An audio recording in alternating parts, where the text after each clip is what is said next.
বন্ধুরা, আজকে আমি বিলাতি ধনিয়ার পাতা ভর্তা বানাবো। ধনিয়া পাতা, শুকনো মরিচ, রসুন, তেঁতুল আমি বানাই, আপনারা দেখুন।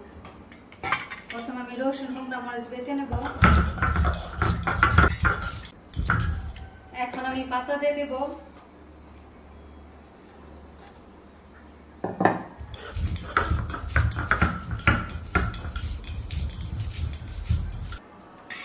এখন তেঁতুল দিয়ে দেব লবণ,